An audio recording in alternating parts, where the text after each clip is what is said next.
And we start right away with exclusive material, a high-profile elimination near Moscow. Deputy Chief of the Russian General Staff, General Yaroslav Moskalik, has been destroyed. Additionally, Ukrainian drones visited the airfields of Russian invaders in temporarily occupied Crimea. It was very loud there. Besides this, UAVs attacked the city of Shuya in the Ivanovo region again. The Ukrainian drones were once again intercepted by the enemy's 112th Brigade. It was also heated in Rostov-on-Don. Their resistance forces burned a multi-purpose enemy fighter Su-30SM. All the details in our report. Another criminal down. In the Moscow region, the deputy chief of the main operational directorate of the Russian General Staff, General Yaroslav Moskalik, was eliminated. His car exploded. But not only Moskalik. In the Russian city of Bryansk, the car of Yevgeny Rytikov also exploded. He was involved in the modernization of electronic warfare systems.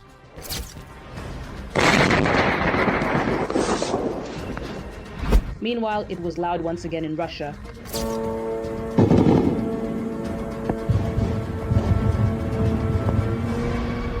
Strike drones raided airfields. In temporarily occupied Crimea, drones were spotted in Novofedorivka and Kacha. The attack lasted 5 hours. Incidentally, the city of Shuya was hit for the 3rd time this month. Let us recall, the 112th Missile Brigade of the Russian Armed Forces was stationed here, which fired Iskander ballistic missiles at Somii on April 13th. According to Russian media, a fire broke out again at the 51st Grau Arsenal in the Vladimir region.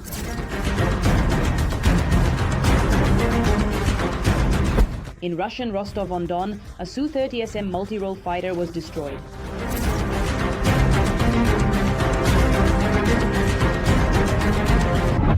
Ukrainian intelligence described the destruction of the military aircraft as another act of resistance against the regime of Russian dictator Vladimir Putin. The approximate cost of the destroyed enemy aircraft is $50 million. This is a significant blow to the capabilities of the Russian aerospace forces in terms of striking both military and primarily civilian infrastructure in Ukrainian cities. According to the Russian side's own assessment, this is already the 8th similar incident on the territory of the Russian Federation. This concerns the destruction of Russian aerospace forces ports. This indicates a low level of performance by the Russian Federation's special services in preventing such acts. As reported by analysts from the Institute for the Study of War, in recent weeks, Russian forces have likely adapted their tactics and weaponry for long-range strikes on Ukraine to weaken Ukrainian air defenses and inflict more significant damage. Among the improved missiles is the North Korean KN-23, which the occupiers used to attack Ukraine on April 24th, while specifically targeting the city of Kyiv. The Russian army has managed to increase their accuracy. If initially the error was from 500 to 1,500 meters, well, deviations from the target, now we can say that after structural changes, the enemy can more actively use the KN-23 for strikes on targets like residential areas with the aim of terrorizing and killing civilians. It should be noted that the warhead is about 500 kilograms.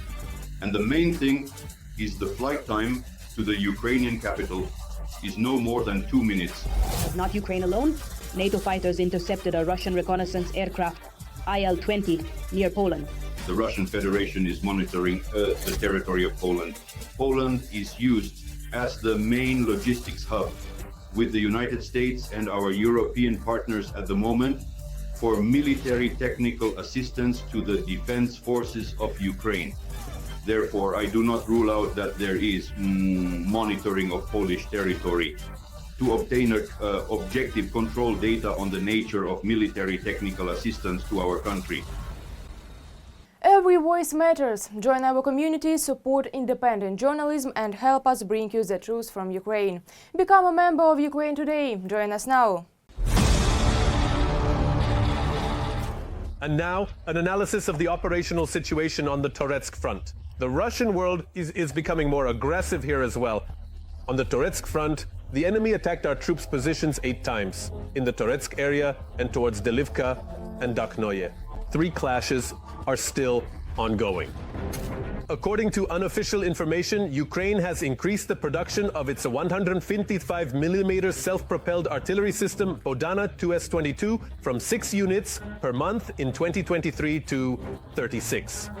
And it is precisely the Bodana that greatly assists our defenders, including on the Toretsk front. Military correspondent of the armed forces, Andriy Tsaplienko, will tell and show how exactly this is happening.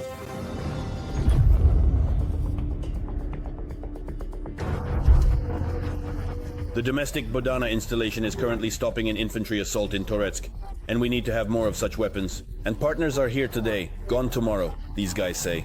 We will be able to stand firm if we have our own. And it's hard to disagree with them. It's hard not to agree with them. It's hard not to agree with them. It's hard not to agree with them. Fire! The Bodana gun is compelling evidence that the production of complex combat systems in Ukraine can be made widespread. I got assigned to this remarkable gun, got used to it, and we already know everything about it. At the time of the invasion, there was only one prototype of the domestic 150mm installation. Fire! And over the past year, Ukraine has produced 154 guns for the military, and now it manufactures more than 20 Bodana guns per month. As of now, this is the highest rate of artillery production in Europe. We need to produce both ammunition and weapons. As practice shows, partners may be here today and gone tomorrow, and we won't have anything to shoot with. Although the Bodana is not as automated as its Western counterparts, here near Toretsk, the gun has proven to be a very accurate and long-range weapon. Fire when ready, please. Fire! It's a tough direction. 20, 30, 40 shells per day are used. The Russians are just gaining momentum. It's summer now, and everything is just starting for them. The defense of Toretsk is the longest battle in the entire war with Russia, over 10 months, longer than Bakhmut. The 100th Brigade and other units currently hold about 1/5 of the city. There is no front line here. Ukrainian positions can be deep in enemy territory and vice versa. In Toretsk itself, the enemy has lost more than 15,000 soldiers. Thousands of bodies lie among the ruins of the city, because no one retrieves them. There are always many of them, too many. It feels like they never end and never will. But to say they have had any significant success, no. There is partial success, but I'll say this, Delis, if we lose a position, by a certain time of day, that position is destroyed, along with whatever entered it. The Russians show no mercy. If they notice the Ukrainian armed forces taking prisoners, they try to eliminate them. Ukrainian artillery and drones cut off all the occupiers' roads, but the Russians do the same. Most of the attacks occur when entering and exiting Toretsk. The Toretsk direction remains one of the most intense in the region and is extremely challenging and demanding. Without Toretsk, the occupiers cannot encircle Kostiantynivka, the main logistics center of the Ukrainian defense. Fire! Therefore,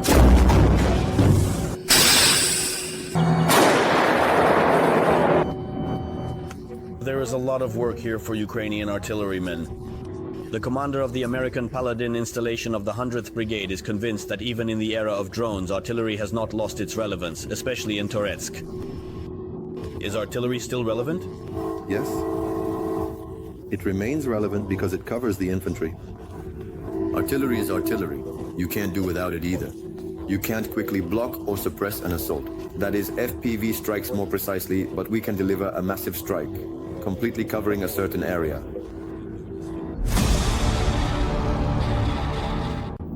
12 people died, 87 were injured.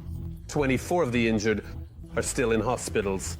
Among the dead, we have 3 the children. These are the consequences of a terrible Russian missile attack on Kyiv.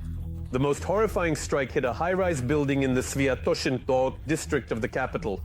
A correspondent from SN, Sergei Morgun, visited the site of the bloody events. He saw with his own eyes how the dead and injured were pulled from the rubble.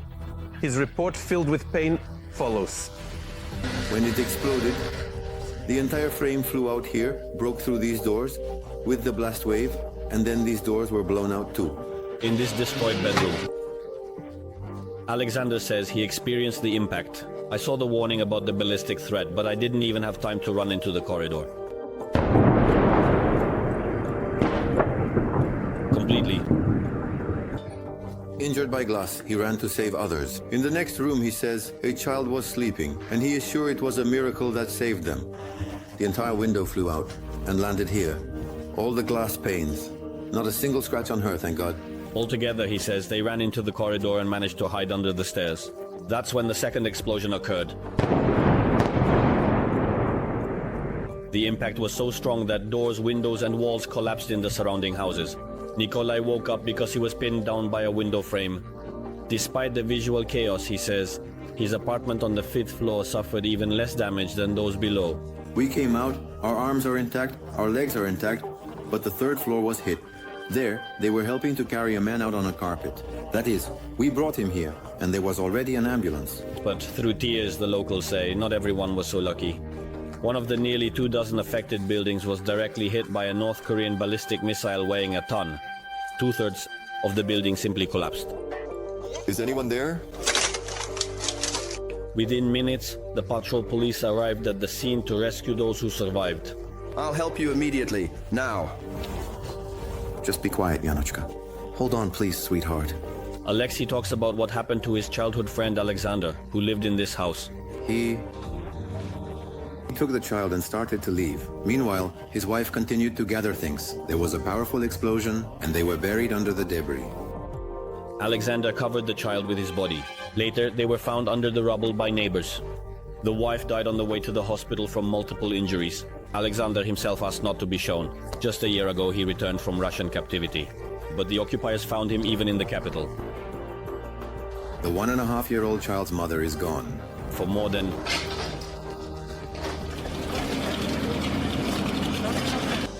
a day, rescuers were clearing the house debris. They say at least a dozen of its residents stopped making contact after the strike.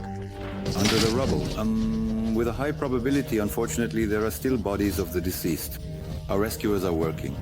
There might be living people as well. Next to the ruins, tearful relatives and friends have been waiting all this time. This woman was begging the police to find her daughter who hadn't been in contact. A group of teenagers was waiting for a friend who lived on the 1st floor. I don't know what's happened to him. Is he your friend? I sincerely hope that he is alive. Rescuers periodically stopped work and asked for silence around to hear those who survived under the slabs. Right in front of the journalists, a 29-year-old man was pulled out from under the rubble. He was there for 6 hours. Damn, you hold on.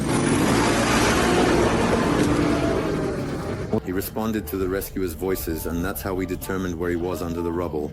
And so, little by little, we located and extracted him. Periodically, the police and psychologists approached those who were waiting. This meant only one thing: another deceased person was found under the rubble. Due to the Russian attack here in Sviatoshin, 12 people died and 87 were injured. 24 of the injured are still in the hospital. Among the deceased are 3 children. What hurts Alexander the most is that many of the injured have suffered from the war not for the first time. He says that in the damaged apartment, for example, lived his friends, displaced persons from Skadovsk, whom he was visiting. Previously, they fled from Russian aggression, but the occupiers reached them even in the capital. Whether they can return home is still unknown to most residents of the surrounding houses. An examination must determine whether they are safe and if they can be restored, or people will also have to start life from scratch.